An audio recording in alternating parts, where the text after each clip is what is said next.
composición corporal puede variar dependiendo del trastorno endocrinológico que puedan tener el paciente. Típicamente, por ejemplo, en el hipotiroidismo, hay un aumento de peso corporal tanto por edema como por tejido graso.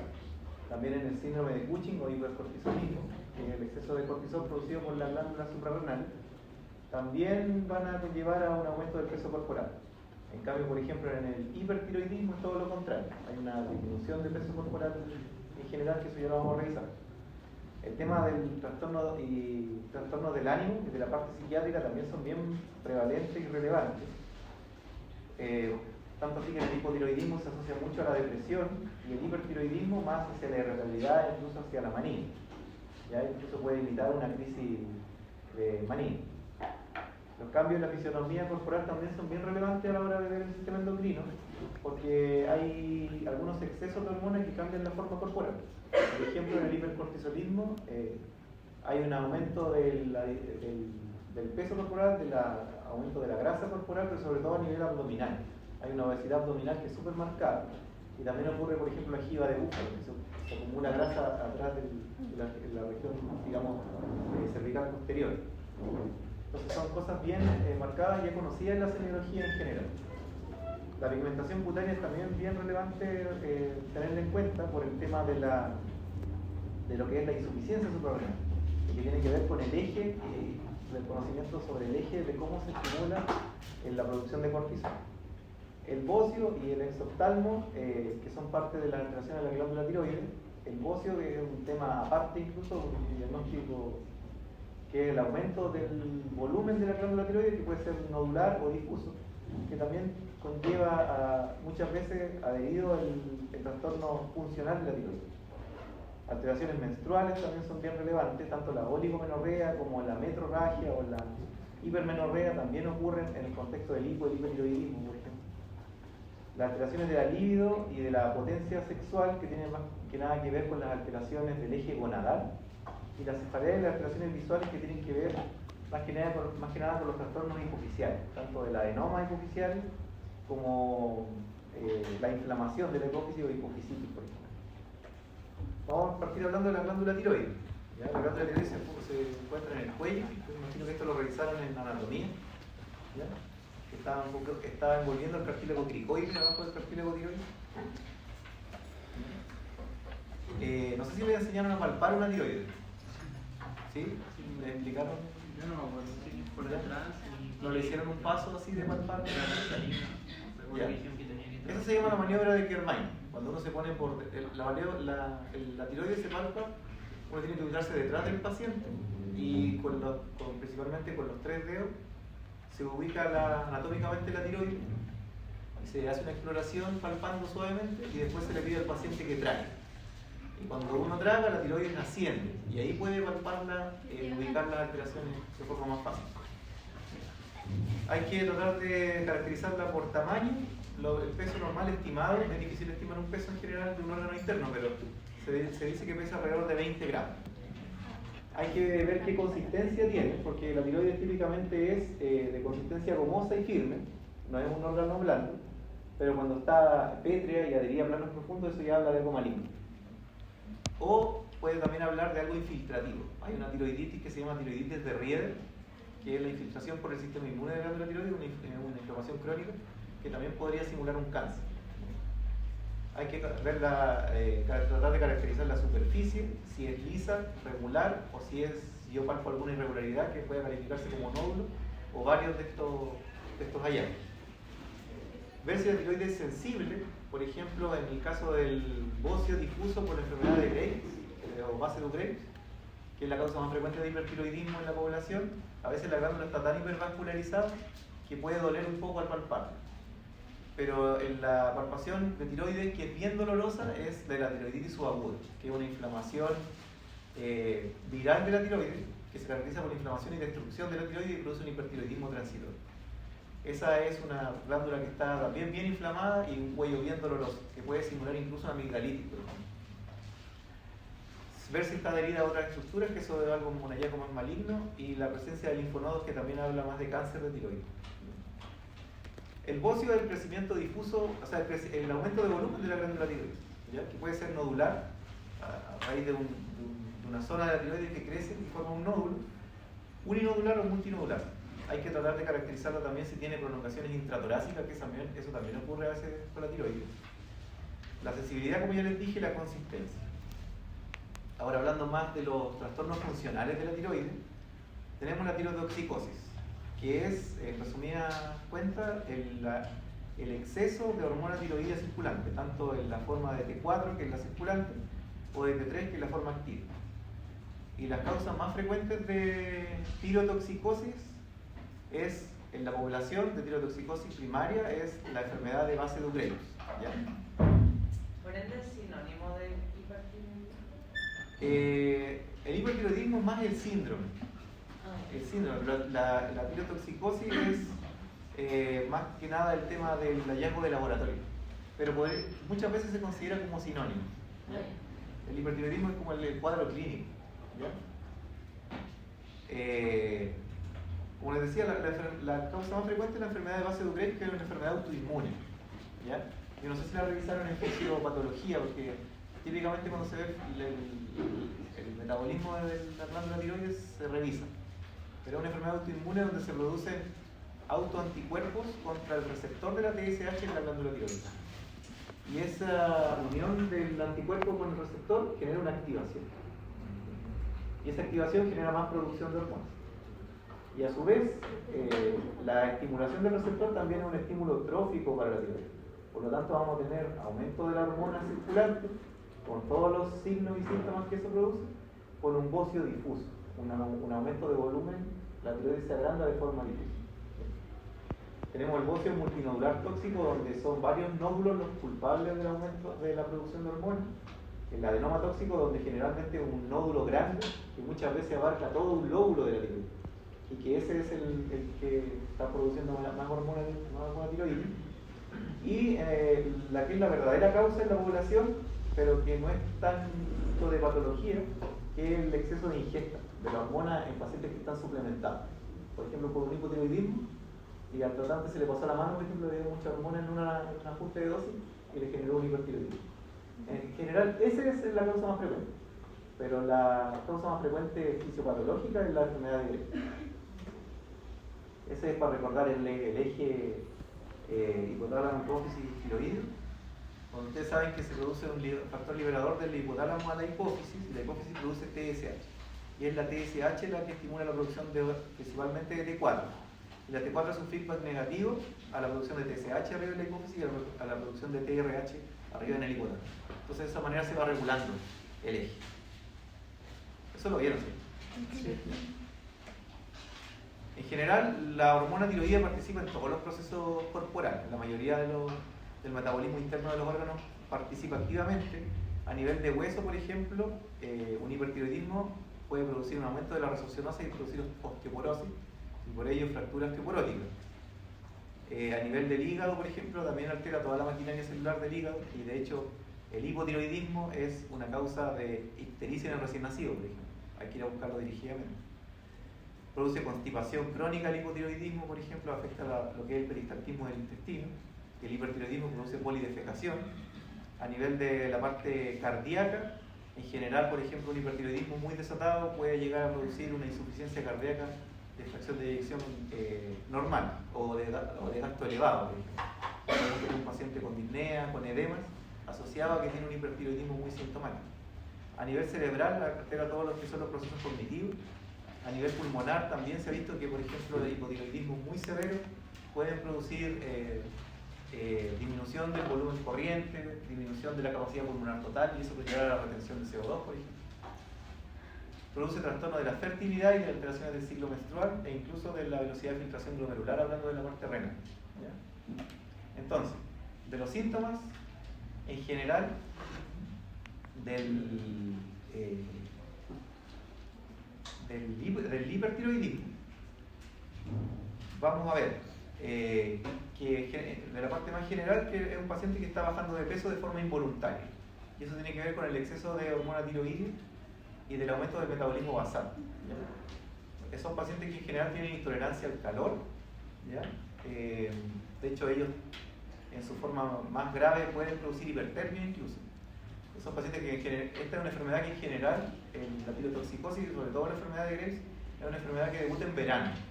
Y en general los pacientes lo pasan pésimo, sobre todo en esta zona que es súper calurosa, de verdad que lo pasan muy mal. Y puede producir alteraciones visuales.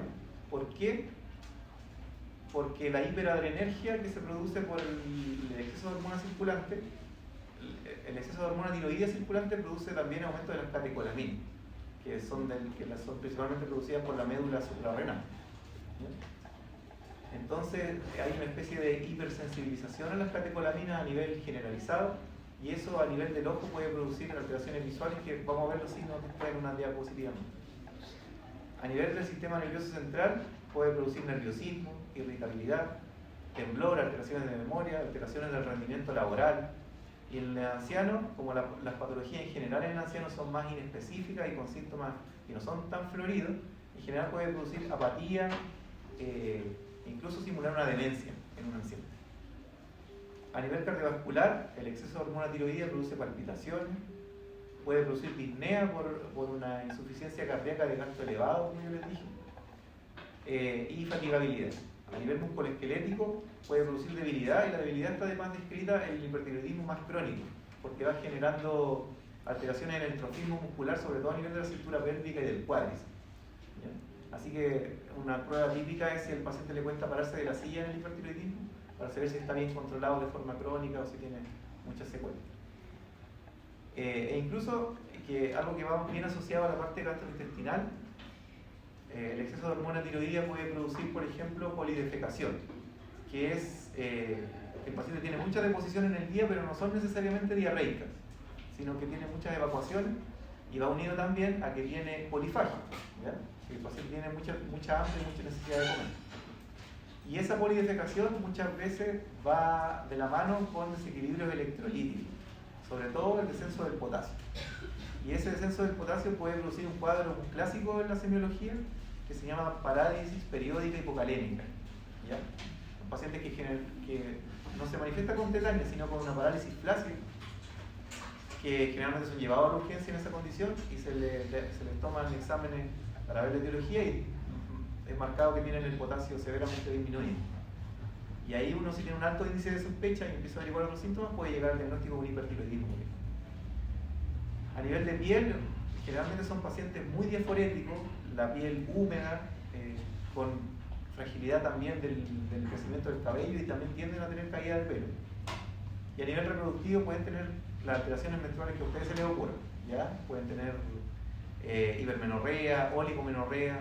En general eso no es muy, digamos, es más que nada el trastorno, no hay alguno muy asociado a esta condición. Profe, pero todos esos síntomas son de hiper o hipo. De hipertiroidismo. Yeah. Eso es lo que estamos viendo, ¿ya?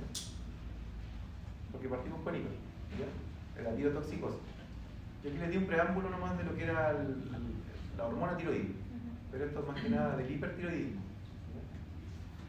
¿ya? Y a nivel de los signos de hipertiroidismo, la piel generalmente está hipervascularizada, caliente, sudorosa, e incluso en la enfermedad de Graves, por ejemplo, se describe clásicamente, y de hecho uno de los pilares diagnósticos es el mixedema pretibial, ¿ya? Que básicamente es edema en la extremidad inferior y sobre todo en la cara anterior de la pierna. Y eso viene de la mano de la insuficiencia cardíaca de gasto elevado que se puede producir en el hipertiroidismo, ¿ya? Así que la triada en general de la enfermedad de Graves es alteraciones oculares, bocio y el mixedema pretibial. Así se describe la semiología clásica. De la parte ocular, que pueden haber signos tanto por hiperadrenergia como en la enfermedad de Graves específicos, se describe varios signos clásicos en la semiología. Por ejemplo, el signo de Graves, que es una retracción del párpado superior que facilita ver la esclera cuando el ojo está descendiendo. Ese es un signo clínico de hiperadrenergia de enfermedad de Graves, y uno lo va a buscar, y de hecho en todos los controles del paciente uno lo busca para saber si realmente el Graves está sintomático o no. Y el signo de Moebius es parálisis de la musculatura periocular. Eso es más específico de la enfermedad de Graves-Bassett, ¿ya? Que es la causa más frecuente de hipertiroidismo en la población. Y Y eso se da más que nada porque el anticuerpo que se produce contra el receptor de TSH también ataca los músculos extraoculares y los tejidos perioculares. Entonces, esta es la clásica enfermedad de tiroides que da con exoftalmo, con los ojos saltones. Y al afectar la musculatura extraocular, hace que algunos músculos extraoculares no cumplan bien su función, y estos pacientes no pueden digamos, ponerse túnel, ¿ya? Uno le hace también en el control, en la maniobra de que sigan el dedo, y al acercarse el dedo, generalmente hay un ojo que se acerca más al dedo que el otro. Y eso también habla de actividad de la enfermedad. A nivel de cuello, dependiendo de la etiología del hipertiroidismo, va a haber un bocio difuso, como por ejemplo en la enfermedad de Graves. Puede haber un bocio nodular, que nosotros palpemos un nódulo grande, y ahí el hipertiroidismo puede estar en el contexto de un bocio multinodular tóxico, por ejemplo. O podemos palpar que un nódulo completo está demasiado grande y demasiado hipervascularizado, incluso doloroso, y ahí podemos hacer el diagnóstico, por ejemplo, que nos oriente hacia un adenoma tóxico. A veces el bocio es tan prominente que incluso a veces se nota a simple vista. A veces hay pacientes que llegan con así. E incluso está descrito que con el fonendo podemos escuchar un frémito al bocio, ya que es como el paso de sangre porque está muy hipervascularizado. A nivel cardíaco, típicamente estos pacientes están taquicárdicos, puede haber un soplo por hiperdinamia, porque la sangre está pasando muy rápido por dentro del corazón. E incluso pueden presentarse arritmias clásicas como por ejemplo la fibrilación auricular. ¿Ya? Puede ser el hipertiroidismo, por la etiología que sea, el desencadenante de una arritmia en el paciente. Así que también puede referir palpitaciones. A nivel de la musculatura yo le dije que atrofia, y a nivel del sistema nervioso central, reflejos exaltados en general, ¿ya? Asociado a temblor a nivel de la extremidad. De los signos oculares que se pueden producir en el hipertiroidismo, típicamente en la enfermedad de Graves está el exoftalmo, que puede ser único bilateral, no necesariamente va a ser simétrico, a veces hay un ojo más afectado que el otro. Vamos a poder ver el signo de von Graves, que ya lo vamos a ver en una imagen. El signo de Moebius, que es la dificultad para la convergencia ocular, que es lo que yo le dije que un ojo no converge. El signo de Dalrymple, que es el aumento de la hendidura palpebral, parálisis de los músculos extraoculares, y quemosis, que es un signo de actividad. Todo esto del exoftalmo, del signo del Graves, del Moebius, es un signo de severidad, pero a veces la oftalmopatía de la enfermedad de Graves se puede complicar con inflamación que puede poner en riesgo el globo ocular. Y ahí es cuando tiene lugar la quemosis, que es como la inflamación de los tejidos perioculares con ojo rojo. ¿Ya?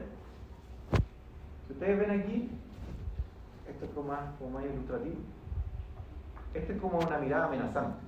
¿Ya? Como así se describió la semiología, y se llama signo de Kocher o Kocher, ¿ya? Que es como esa mirada como que intimidante. Este es un paciente con exoftalmo porque se ve el globo ocular protuido hacia afuera, y si se fijan también tiene un poco de quemosis. ¿Ya?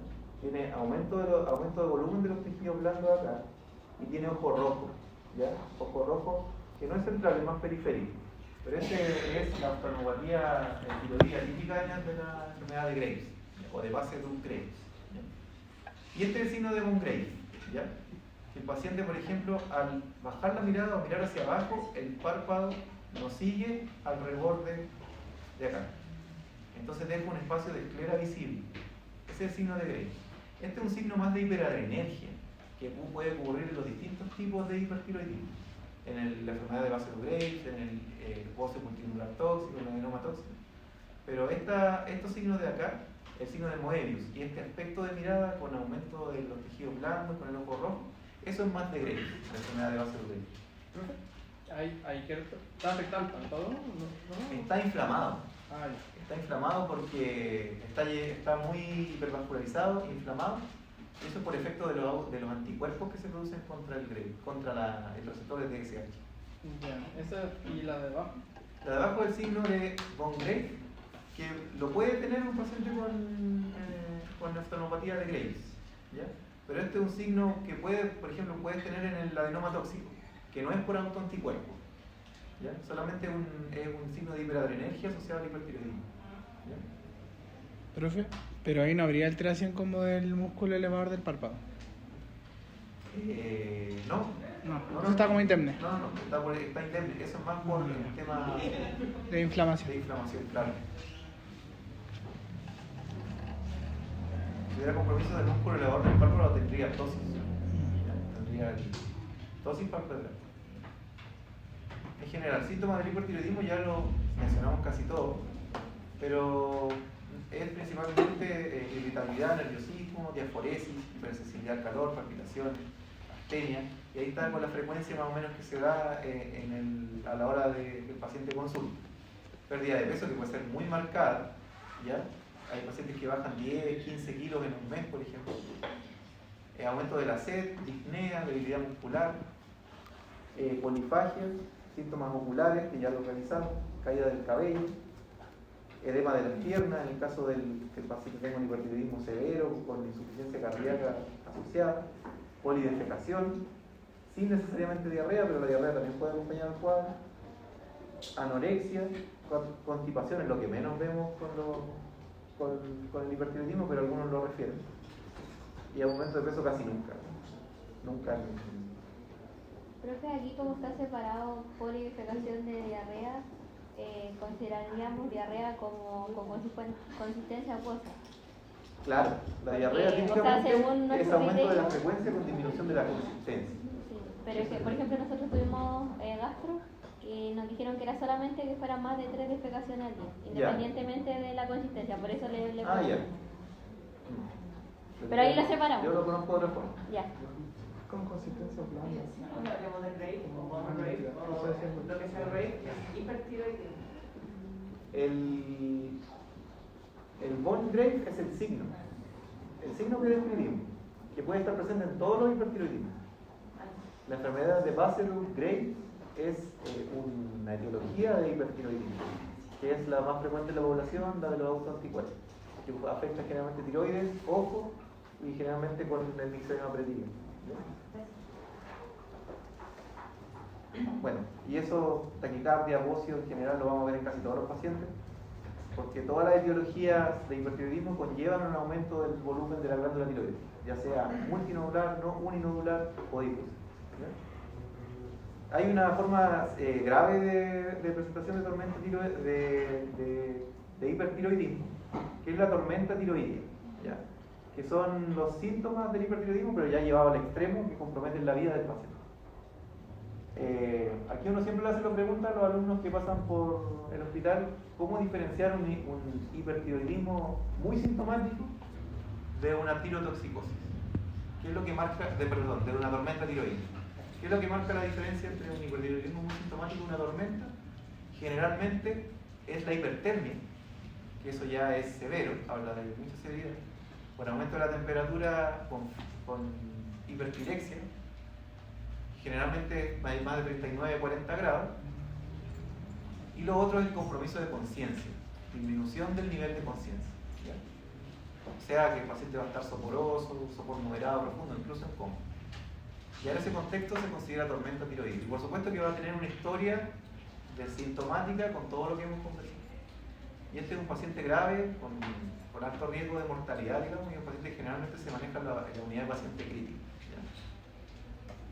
Con respecto al hipotiroidismo, que es la deficiencia de la hormona tiroidea, y es todo lo contrario al hipertiroidismo.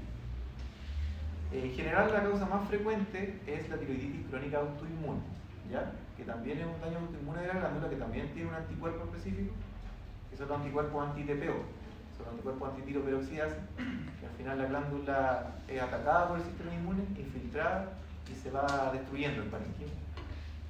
Y al final la funcionalidad de la glándula tiroidea se ve alterada. También podemos encontrar este síndrome en los pacientes después de una tiroidectomía, por ejemplo, un paciente que tuvo un cáncer de tiroides, tuvo una tiroidectomía total y no se le ha ajustado bien la dosis de suplementación de hormona tiroidea, también podemos encontrar el hipotiroidismo como síndrome. Post tratamiento con yodo radioactivo, que es como la terapia más médica para el cáncer de tiroides una vez que se opera.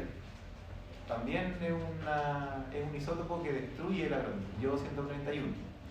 Y eso también puede lleva de hecho a la producción de un hipotiroidismo. Y también podemos encontrar que el hipotiroidismo ocurre secundario a una falla que es más hipoficial, por alteración del eje.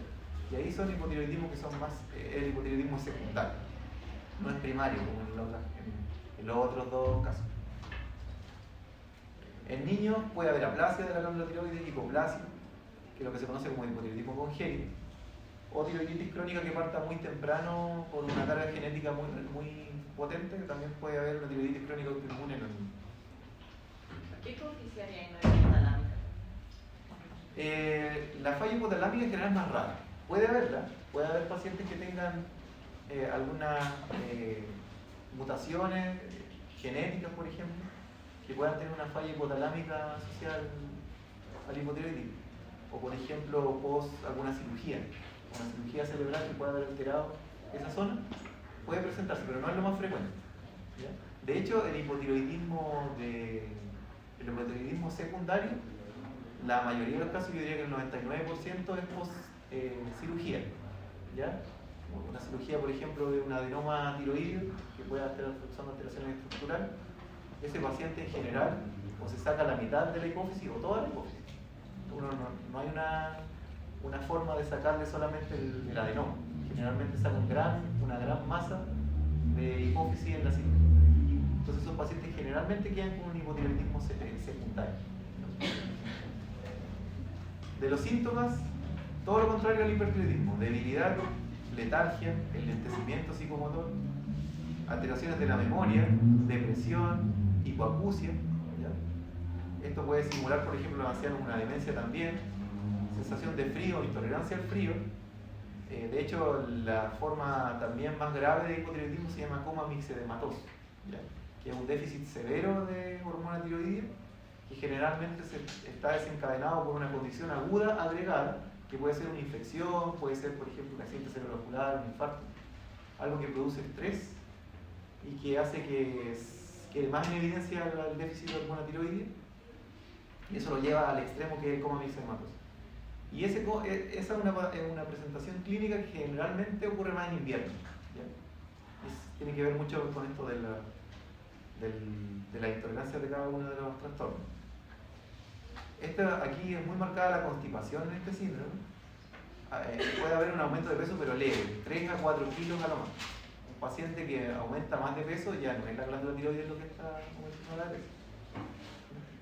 Caída del cabello en general y alteraciones de la parte menstrual. En los niños, ictericia, sobre todo en el paciente, en el recién nacido, letargia, alteraciones del tránsito intestinal, piel fría, discapacidad intelectual, retraso en el desarrollo psicomotor. Son pacientes que en general se desvían de la curva esperada de crecimiento. ¿Ya? Eso es algo que uno va midiendo en todos los pacientes, digamos en edad pediátrica, ver si está creciendo de acuerdo a la medida antropométrica. Estos pacientes se desvían y empiezan con alteraciones. Y alteraciones del desarrollo psicomotor común. De los signos, típicamente se describe una fascie poco expresiva. Puede haber edema palpebral también. Mixedema, que es edema generalmente de la cara o de las extremidades, pero que es un edema duro, un edema que no deja fobia. ¿Ustedes tuvieron clases de eso? Sí. Hay edema con fobia y edema sin fobia. Y este generalmente produce un edema que es sin fobia, un edema más duro, la piel un poco turgente, sobre todo en las extremidades y en la piel y en las manos.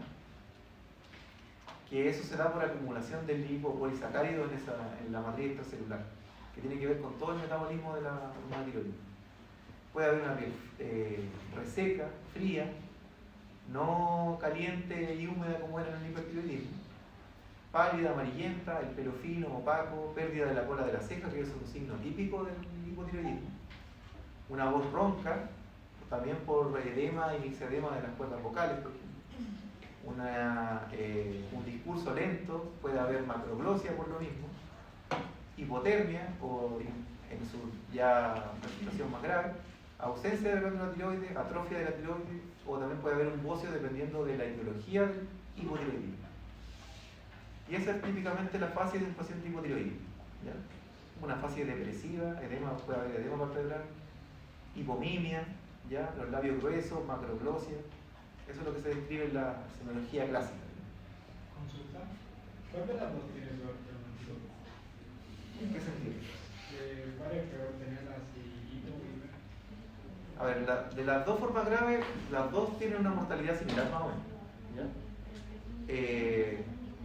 Es más difícil de reconocer el coma mixedematoso. El hipertiroidismo es más florido, con una historia de atrás más florida. En cambio, el coma mixedematoso puede que demore un poco el diagnóstico. Generalmente es un paciente hipotérmico, comprometido de conciencia que llega a la urgencia. Generalmente llega con algún tipo de shock distributivo, compromiso de la presión, entonces hay que reanimarlo, cuesta reanimarlo y ahí el que tiene más índice de sospecha lo puede sospechar antes. Pero hablando de las presentaciones más graves de cada uno, yo diría que es similar más o menos el pronóstico. Ahora, el hipotiroidismo fuera del coma mixedematoso es súper fácil de tratar. No es muy desafiante el tratamiento, ¿ya? Porque hay que suplementar una hormona tiroidea y con eso ya el paciente está compensado. El hipertiroidismo es un poco más difícil y engorroso el tratamiento, porque las drogas que se ocupan o los fármacos que se ocupan para disminuir la cantidad de hormona tiroidea tienen más efectos adversos. Y los tratamientos de segunda línea son un poco agresivos, porque o hay yodo radioactivo, quemar la glándula con yodo y llevarlo a un hipotiroidismo, o hacerle una cirugía, una tiroidectomía que generalmente es total. Entonces, el hipertiroidismo es más engorroso de tratar, el hipotiroidismo no. Desde el punto de vista de los signos, a nivel cardiovascular, son pacientes que tienen tendencia a la bradicardia, no como en el hipertiroidismo que era de taquicardia, aumento del tamaño cardíaco o cardiomegalia, ¿ya? Por, digamos, hipertrofia del músculo cardíaco en este caso.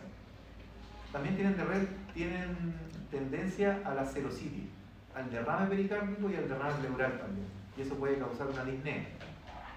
A nivel neurológico, voz enlentecida, movimientos lentos, alteraciones de la memoria. Los reflejos osteotendinos se vuelven más lentos con una fase de relajación lenta y puede haber hipoacusia también. Entonces, esto es una enfermedad como que apaga todos los sistemas, el hipertiroidismo como que enciende y descompensa todos los sistemas. Aquí están todos los signos y síntomas de acuerdo a la frecuencia con la que lo relata el paciente en la consulta. Y son pacientes que en general viven constipados, con alteraciones del cabello, tienen caída marcada del pelo, somnolencia, cansancio, incluso depresión, tienen hipertensión también, difícil de controlar, trastornos menstruales, bradicardia en general, todos en general. De hecho, la TSH es un examen de regla que se mide a todos los pacientes que llegan por bradicardia al hospital. Los pacientes que llegan por síncope por una bradicardia que puede quedar en estudio con otros exámenes, pero la TSH va de regla, o sea, algo que no miden todos los pacientes. Eso principalmente con los signos y síntomas del hipo y el hipertiroidismo. No sé si tienen una duda. ¿No? La caída de cabello se asociaba a los dos. A los dos. ¿Era como el único signo síntoma que se asocia a los dos? Sí. El La mixedema verdad que igual. lo pueden relatar los dos tipos de trastornos.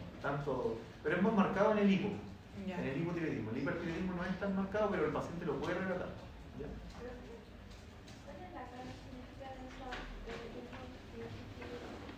¿Cómo? La característica del hipotiroidismo. La carga genética. En general es alta. ¿Ya? Es una enfermedad que uno ve que se presenta generación tras generación. Es más frecuente en mujeres, ¿ya?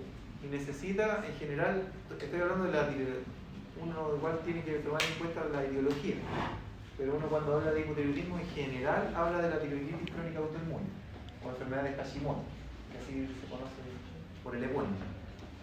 Pero como es una enfermedad autoinmune, tiene una alta carga genética y es patrón hereditario y súper marcado. Pero necesita un tiempo para montarse y desarrollarse, ¿ya?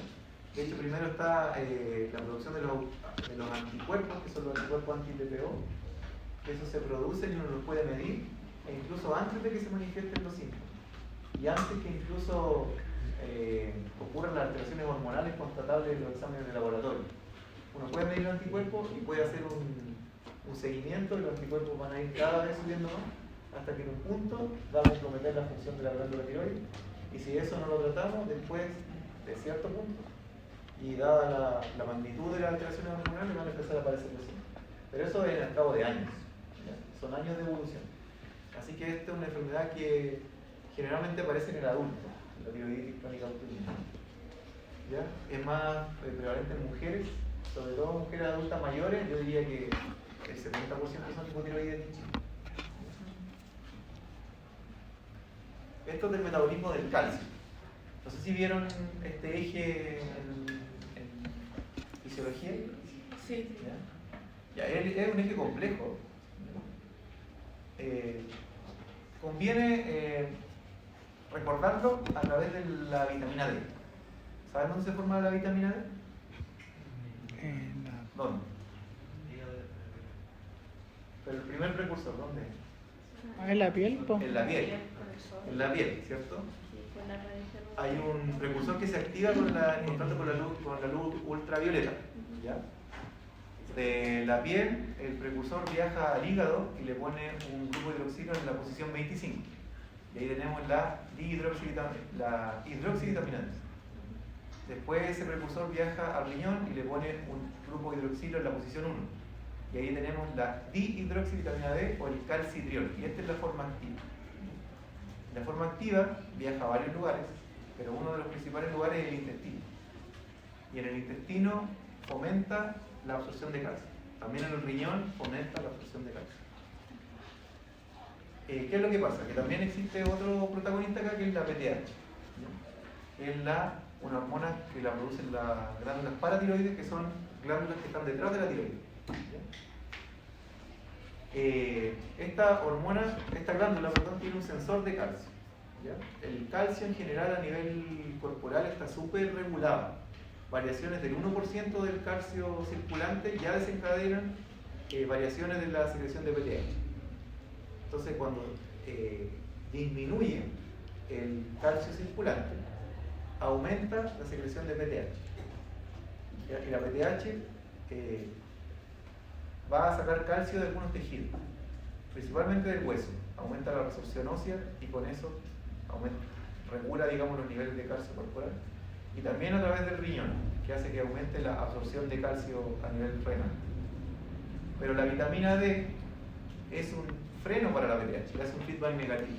Entonces, si los niveles de vitamina D están adecuados y hay una adecuada absorción de calcio, la secreción de PTH va a tener un tono.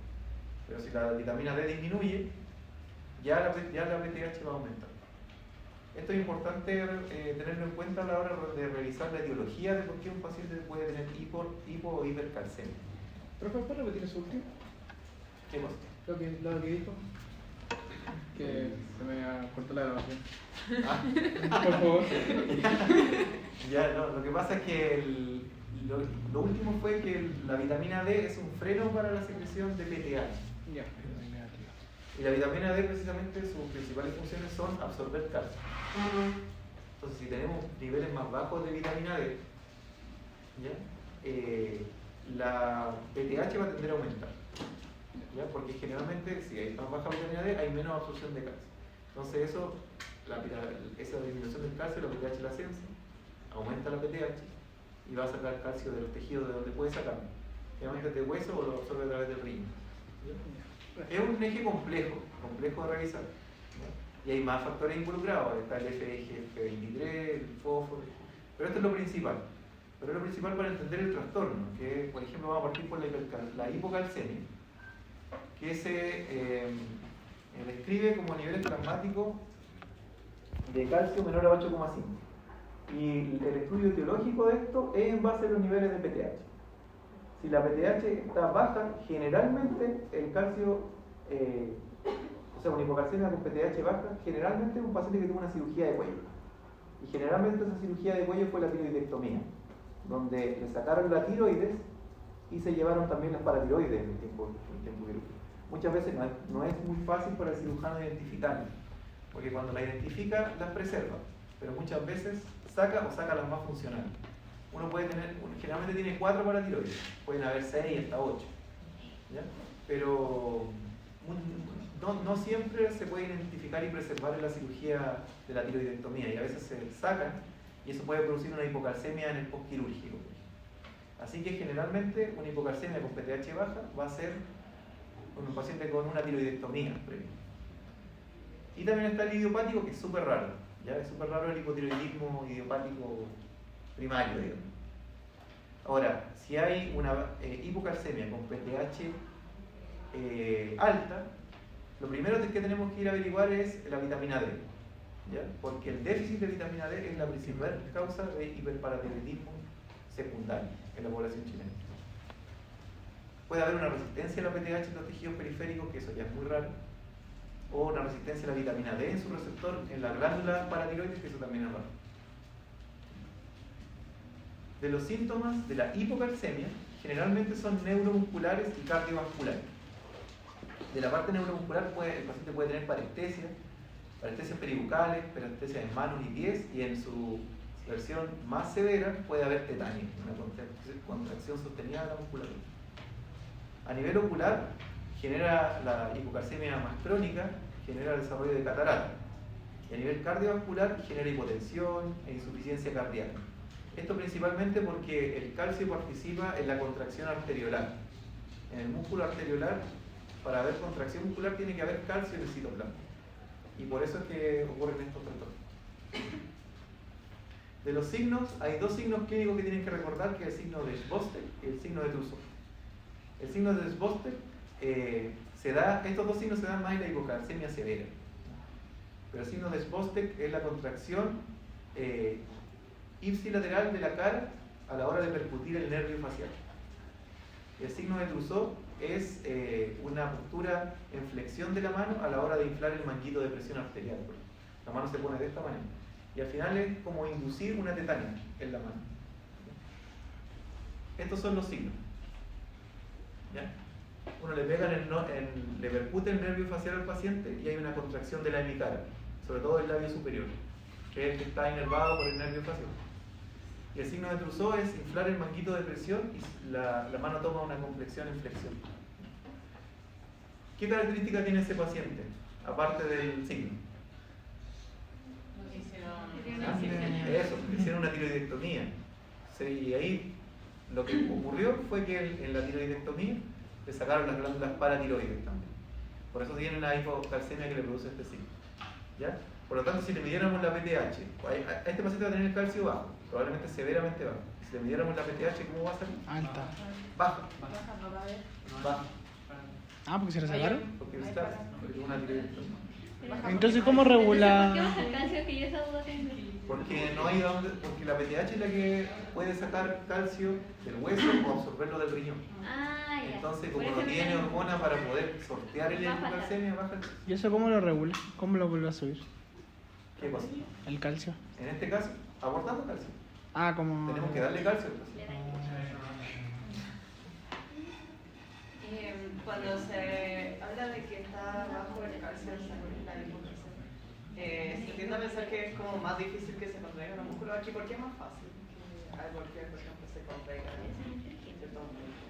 Mira, de por qué ocurre el signo así fisiopatológicamente, Una no lo sé, parótida. pero está descrito que ocurre. ¿Ya? Y de la hipercalcemia son síntomas más inespecíficos. Ya puede producir desorientación, baja de peso, confusión en los pacientes que son mayores, deshidratación severa y compromiso de conciencia, y alteraciones del ritmo cardíaco. Esto es más proarritmia, la hipercalcemia. ¿Ya? En general, la hipercalcemia produce alteración cualitativa del estado de conciencia y constipación. Eso es lo que tienen que recordar de la hipercalcemia. No voy a entrar mucho en detalle de la etiología porque son un montón.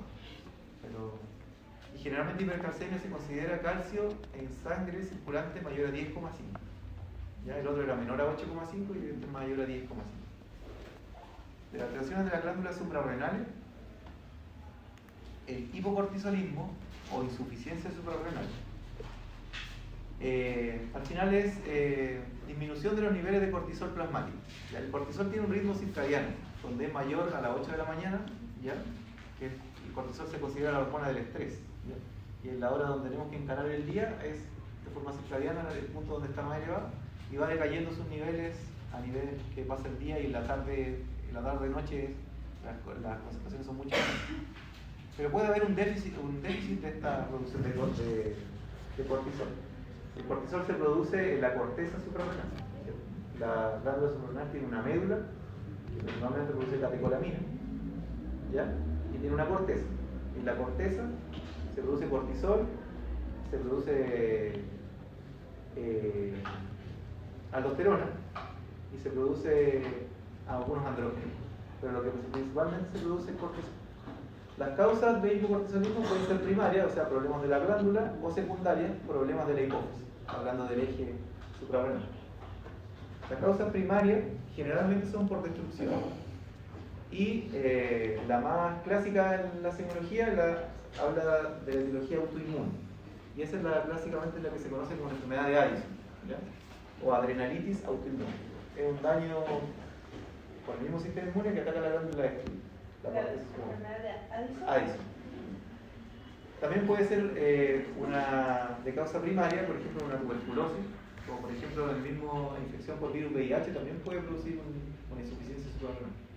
Y secundaria, generalmente son problemas a nivel hipofisial, ¿ya? Donde hay insuficiente producción de ACTH. ¿Ya? Ese es el eje como para recordar que del hipotálamo a la hipófisis hay un factor liberador, y de la hipófisis a la glándula suprarrenal hay una hormona que se produce, que es la ACTH, que se produce como un propéptido, ¿ya? No sé si se acuerdan de la propiomelanocortina, no sé si la hablaron de eso alguna vez. La hipófisis secreta un péptido grande que se llama propiomelanocortina, y adentro de eso hay varios péptidos metidos, ¿ya? Está la MSH, que es la estimuladora de melanocitos, hay algunas neuroficinas, y está la ACTH. Y después ese péptido se escinde y queda la ACTH circulante para ir a estimular la corteza suprarrenal para producir cortisol. El cortisol produce un feedback negativo al hipotálamo y también, o sea, a la hipófisis, también al hipotálamo. En general, las manifestaciones de la insuficiencia suprarrenal son la pérdida de peso y la anorexia, pero el síntoma que es más marcado, porque esta clínica puede ser bien vaga, pero lo que es más marcado es la astenia. Son pacientes que son muy asténicos, que no se quieren ni levantar de la cama, a ese nivel. Pérdida de peso, anorexia, puede haber hiperpigmentación en manos, pliegues y áreas de flexión, y en cicatrices, sobre todo los pliegues de la mano. ¿Y por qué se produce la hiperpigmentación? Se produce en la insuficiencia suprarrenal primaria, cuando el problema está en la glándula, ya sea por autoinmune, por infiltración, tuberculosis, lo que sea. ¿Por qué? Porque ahí el problema va a ser la producción de cortisol. Y si baja la producción de cortisol, afecta el feedback negativo a la hipófisis. Por lo tanto, va a haber un aumento en la producción de ACTH.